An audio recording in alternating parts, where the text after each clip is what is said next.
Good day, beautiful, bountiful, beloved, immortal beings, and good-looking people. Maybe good-looking, it's always looking for and finding the good. You found good and abundance because you've tuned in consciously and conscientiously to Ion Las Vegas with your humble host, Barry Shore, known as the Ambassador of Joy. Notice I didn't say the Ambassador of Joy. It's the Ambassador of Joy. And you tuned in to this show one reason and one reason only, because you cared the most, the entire world, about you. YOU. That's great, because when you become the best you make the world a better place. You build more bridges of harmony, create more joy, happiness, peace, and love in the world. And because you meet amazing people here in Ion Las Vegas today, get ready, buckle up. It's a special being. His name is Special K, actually. So we're here in Las Vegas, and it's so interesting because I talk to people all over the world, been all over the world. Whenever you mention these two words, Las Vegas, people's eyes bug out and say, wow. Let me give you an idea of what happens here in Las Vegas. This is a city of energy, of opportunity, of power, of purpose, of pleasantness. And yes, all kinds of stuff go on here, mostly upbeat and wonderful. Let me tell you something about Las Vegas. If you take the entire population of New York City, all around it, the entire population of Chicago and everybody around it, the entire population of Los Angeles and all the environs, put them all together, doesn't equal the number of people that come to Las Vegas in a year. Over 41 million people come through here to be involved in the excitement, the enthusiasm of Las Vegas. And today we got somebody special for you. His name actually is Special K. So get ready, buckle up. You're about to hear an amazing story that's going to set your world on fire. So please say hello to amazing, wonderful Ryan Kalish. Ryan, please say hello to 509,722 people around the world. Hey everyone, how you doing? Yes, as Barry said, I'm Ryan Kalish, and I am honored to be here today. Well, we are just so happy that you're here. So as I said, I've alluded to something. His name is Special K. So those of you who are able to do something called Google, people around the world, put in Special K baseball, and he's going to come up. So you're looking at a young man who had a storied career in the most demanding sport in the world, which is, in my humble opinion, baseball. Granted, every sport on the professional level is equally demanding because you cannot play in the pros unless you're at the top of your game. It's just in any sport, whether it's badminton, table tennis, American football, baseball is amongst the most demanding simply because of two interesting facts. Number one, first of all, it's been around for over 100 plus years, I think 130, 40 years. Number two, imagine trying to hit a ball that's traveling at plus minus 100 miles an hour. Not only hitting it, but catching it and throwing it. Well, that's our guy. And those of you who are watching, by the way, it's even better than just listening because you're looking at generations apart. I'm chronologically 76, metabolically 48, mental acuity 28, and like an 8-year-old because of my sense of wonder. Ryan, I think you're what, 35? Is that true chronologically? I'm 36 at the moment. 36 at the moment. Okay. However, his storied life begins at the age of 9. So let's go back to age 9. When your mother throws you something and you catch it and you say, oh, wow. What happened at the age of 9? I think it was even younger. And it was just a love at first moment, sort of. She's throwing me a Nerf ball and I'm hitting it with the Nerf bat. And it was just this immediate connection. And quite frankly, I mean, there were other sports involved as I continued to grow up, but that was the one that had my love. That was the one that really drove me to excel. I mean, you can even ask my dad in high school. I would wake him up at like 5:30 in the morning before school because I kind of wanted to do extra work when no one was watching me. So I already felt like I had an edge. And I was doing this in high school, which was, I mean, it was weird. It wasn't like, I didn't even know why. I was just doing it. So this is really wonderful. And we have people listening from all over the world. And let's be blunt. Everybody that I meet or speak with wants to come to America. America, Canada, North America, because this is the land, these are the lands of opportunity. There's so much happening here. In many other countries, you don't have the same opportunities, except in one area, and that's sports. Sports is interesting in that great talent coupled with determination can allow somebody from no matter the background, Mm. the highest heights possible. So here you have a kid, let's be blunt, high school kid, on his own. Nobody's saying anything to him, getting out of bed in the morning with purpose and joy. And New Jersey, so it gets cold sometimes, right? In the winter, and just being up to be involved in doing something for the sport. Is that correct? Yes, and I also have to give my mom credit too. When my dad was traveling, I would wake her up and she would get her winter jacket on and she would toss me the little balls that we would do, the drills in there. And like, yeah, I had a very fortunate situation to have that much support happening so that I could chase my dreams. So let's talk about the dream. Here you are in high school. And again, for those people who understand, high school is a developmental being vis-a-vis the body. The body's changing dramatically in 4 years. Mm-hmm. And is growing into its best self in terms of energies and abilities and eye-hand coordination, things like that. And again, we're talking baseball for the moment. So here you are excelling in every single aspect of baseball. Am I correct? And in a state called New Jersey, and you're one of the best players in the entire state. Yeah. And therefore, people are writing about you. Yes. People are following you. Now, what does that do, first of all, for your ego? Are you able to walk through a door, or is your head too swollen to make it through? Or does it get to you? Are you able still to be a human being? I think that it's different for everyone. I think I was very lucky to have the unknowing subconscious knowledge that I needed to stay humble. I mean, baseball is a game where, number one, you are on offense without the ball in your hand. That already makes it unique. Number two, I mean, at high school, my average was, 500. But I knew that the more I moved up, the lower my success rate would be. And when you play a sport where you can succeed only 30% of the time and make a lot of money, you need to keep yourself even, or else it can really backfire on you. And if you are having a 4-for-4 game and you think you're unstoppable, all of a sudden you get smacked. And if you're on the other end and you're having a bad game and you talk yourself down, then you can continue these slumps. I had a very natural ability, thankfully, that I could just stay pretty even most of the time. Yeah, I had some moments where I would get upset, but I knew how to kind of find myself back to the even state before my next opportunity. So this is very powerful, what you're sharing with us. I'm a student of the human condition, and sports obviously comes into play because I listen to people who are champions. And whether they're tennis stars, I can name the names, or football stars, and Tom Brady, they speak about that ability to understand that a missed point or a missed shot and stuff like that. Okay, that was it. Next. And to put themselves constantly into the process of understanding moving forward and not allowing it to happen. So you're saying even in high school, you were able to marshal those forces. Now, I will say, full disclosure for everybody listening, and I'm choking up when I'm saying this, Ryan is my cousin. Ryan's father is my first cousin.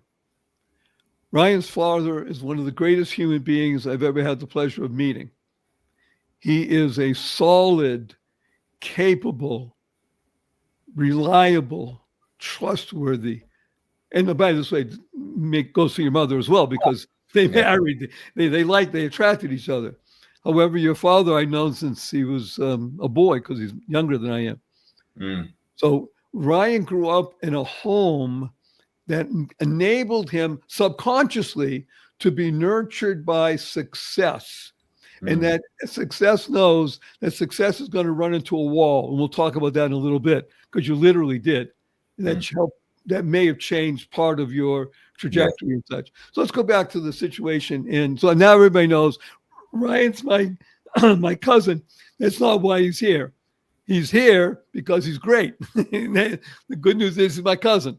Yeah, thank you. And he can inspire people because this show is not about information, which is really important, but you can get it anywhere. This show is not about inspiration, which is right. Wonderful. However, it's like Chinese food. A few hours goes by, you need more.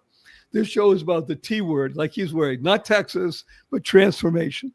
Yes. Ryan is a transformational being. And part of it is the fact that you were a high school prodigy, a phenomenon. People were writing about you in high school because you were capable, first of all, in two sports. Talk to us a little bit about that and why baseball became your first love.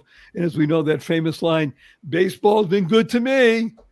It's been good to you. So what happened and why did baseball attract you more than football, let's say?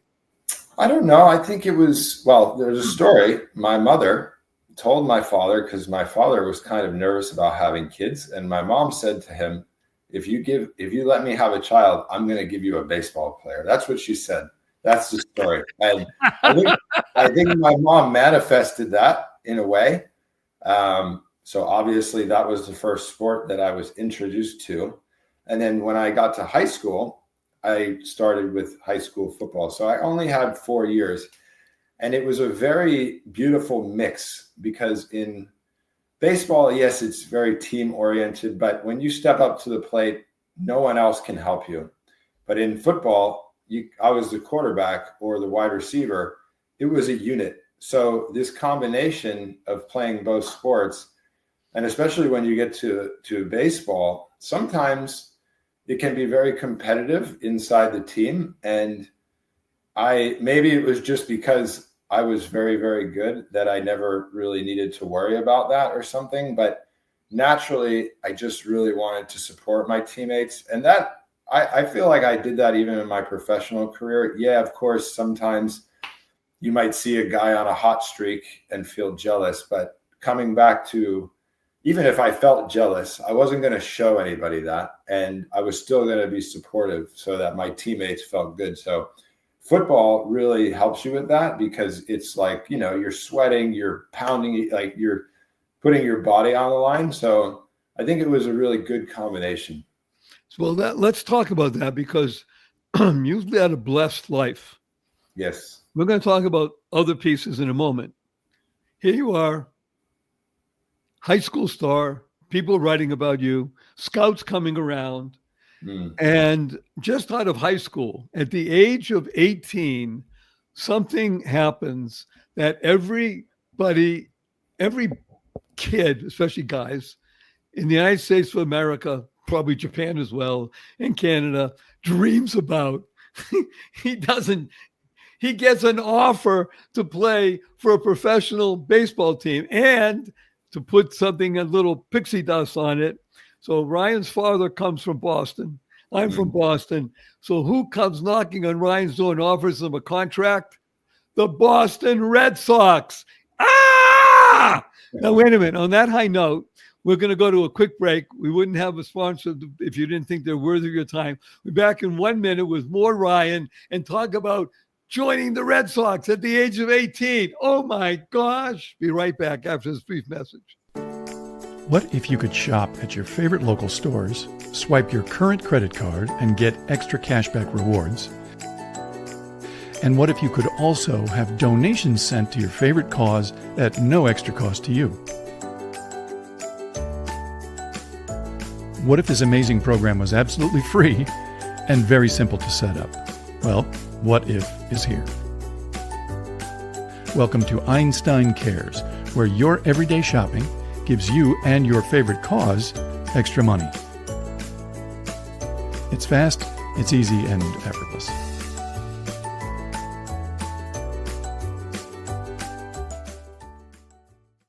Good day, beautiful, bountiful, beloved, immortal beings, and good-looking people. Maybe good-looking, so always looking for and finding the good. We found good in abundance. Our cup runneth over with good. His name is Ryan Kalish, special K.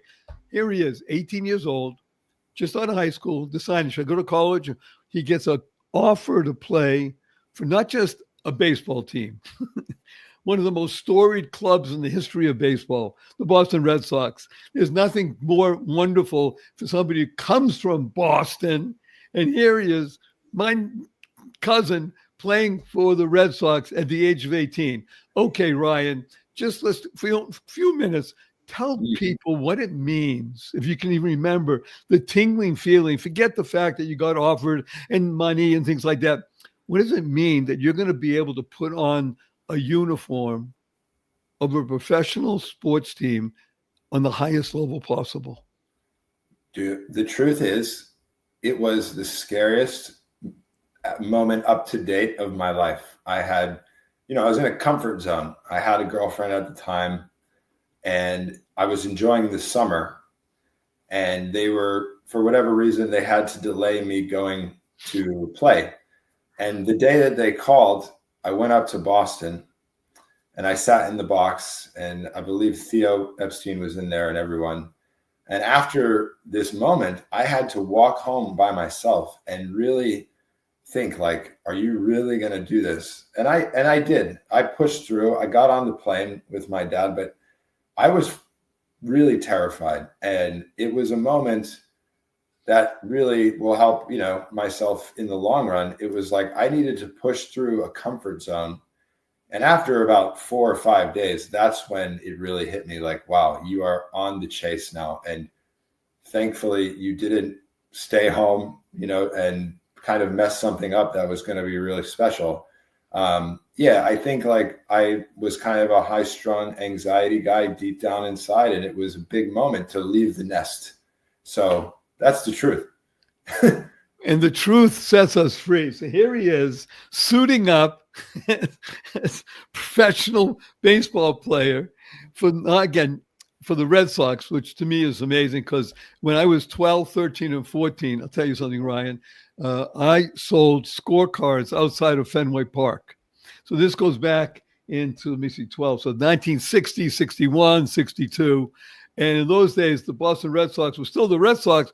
It wasn't Red Sox Nation. It's not as if most of the time the stadium was half full. People didn't go. And I got to see games all the time because I'm a kid. They let me in. Why not? The stadium's not full and such. So I went to maybe more baseball games than most players that we get to go. However, just even thinking about it with the famous wall and to be in the same park where Ted Williams played and Carl Yastrzemski and et cetera, et cetera. Isn't that amazing? In what position did you play? Outfield, mainly center field, right field. That was where I was at. And what happened the first time when a ball was hit to you? Oh, I think I did all right with the defense. Defense is always a natural part of the game. I mean, Theo taught us this in a special camp that the prospects went to. When you get called up to the major leagues, bring your defense in the elite level and let the offense happen over time. It's okay to struggle on offense a little bit, but defensively it's very important to be sharp. And so we were always working drills, and that always felt really natural. It was the hitting that becomes different because, like I told you, you're going from hitting 500 plus in high school, all of a sudden now 300 is good enough, but that's a 20%, minus off the normal rate. 40% reduction, but 200 points. You're right. By the way, as you pointed out, to be able to hit 300 in the majors could put you in the Hall of Fame. Oh, yes. Right. Now, we're going to, because we do short podcasts because they're wonderful. People love it. And it's so much information.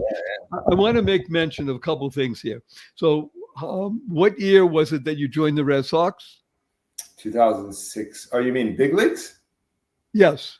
In the big leagues, I made it at 22 years old in 2010. 2010. So in 2010, you were playing for the Red Sox in some capacity, either in the July or in the AAA, wherever. But you were in the organization. July 31st, 2010, I got called up to the major leagues. So what happened in the year 2013?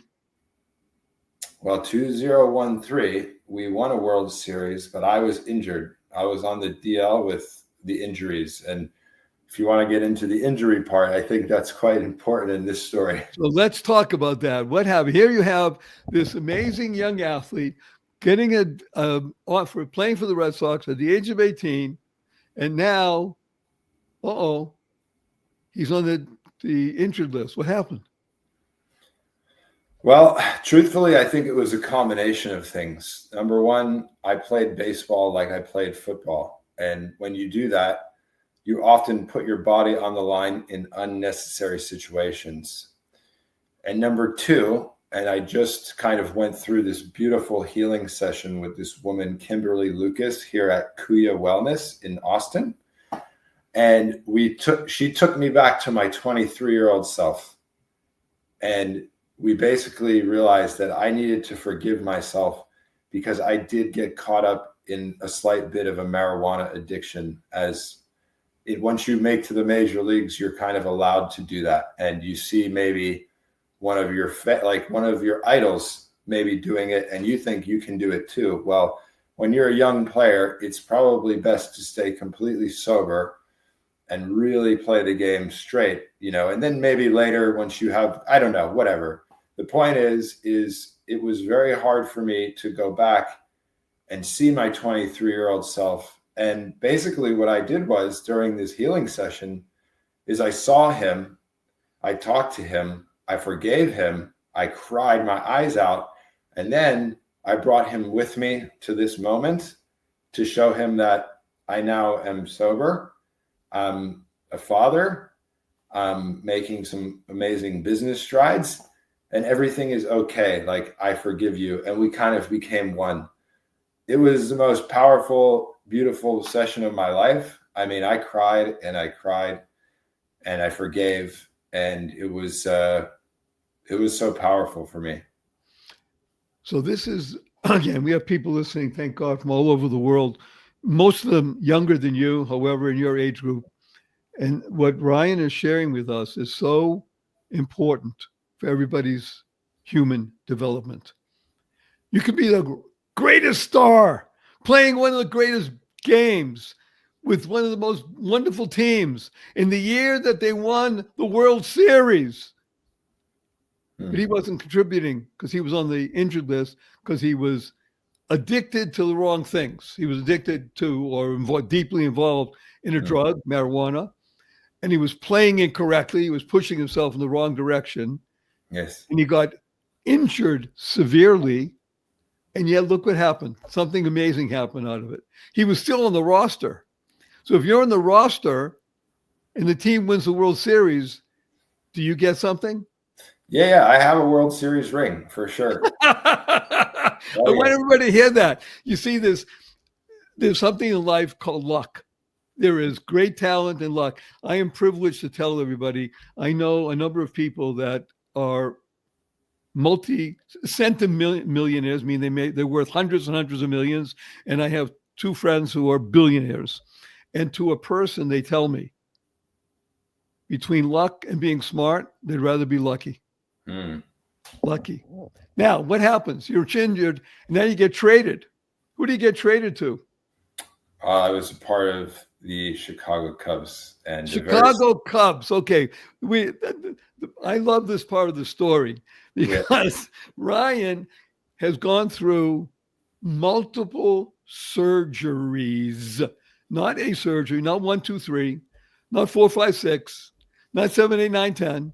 10, 12, 13 surgeries, serious stuff. And he's now playing for the Chicago Cubs. Now, everybody should know, if you look at it, Chicago Cubs were like the Boston Red Sox for 100+ years. They were going nowhere.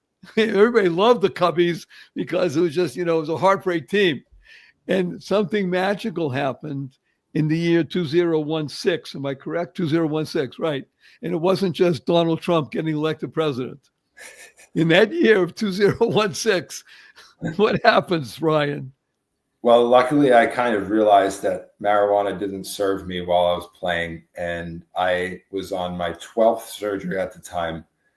And I got lucky to get signed by the Chicago Cubs during spring training.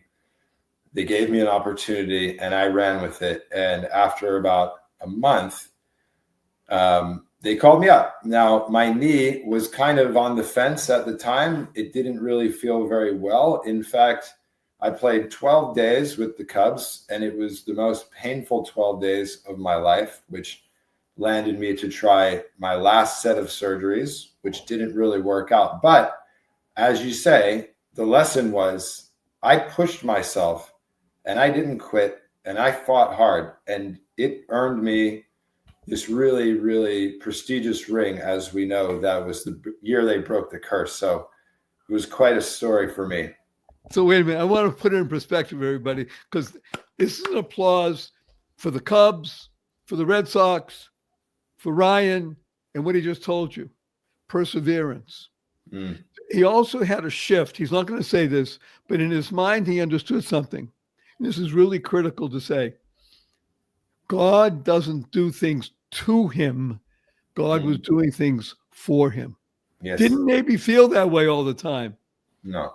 So he is now a person, a great athlete, a star player who has 2 World Series rings from 2 separate teams. How many people on the planet Earth can say that? I don't know, but I know with this particular set, Red Sox and Chicago Cubs, there's only 4 of us ever in the history of the game. 4 people out of billions. Okay, so talk about being a special K. He is. I want to mention now, because we're coming to a close. We have another minute. Tell us what it is that you're doing now with the trajectory of your life, because Ryan embodies what we call the 6 most important words you'll ever use. And they are: choice, not chance, determines your destiny. How you choose to respond in any given situation will determine the path of your life and your trajectory. Ryan, what are you dedicating yourself to now?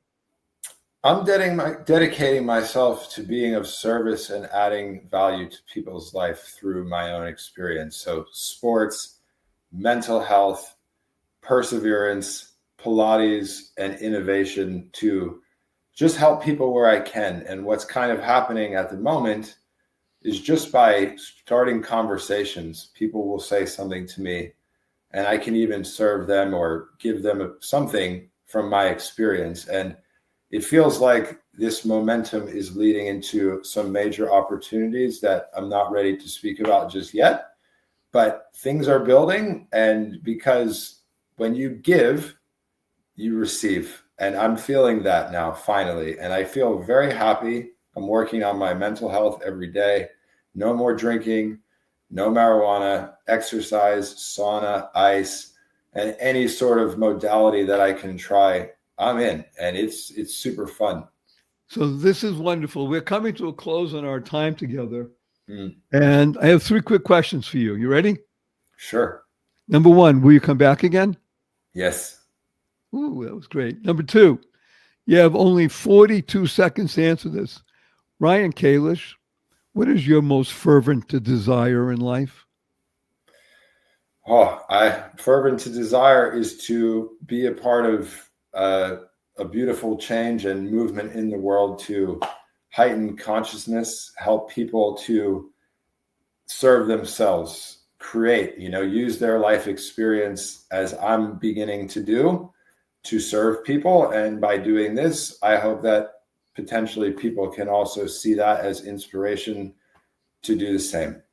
And to use the T word, transformation. He is a transformational character. Number 3, may I give you a hug in front of 510,917 people around the world? Absolutely. Let me tell you what HUG stands for: heartfelt, unlimited giving. 1, 2, 3.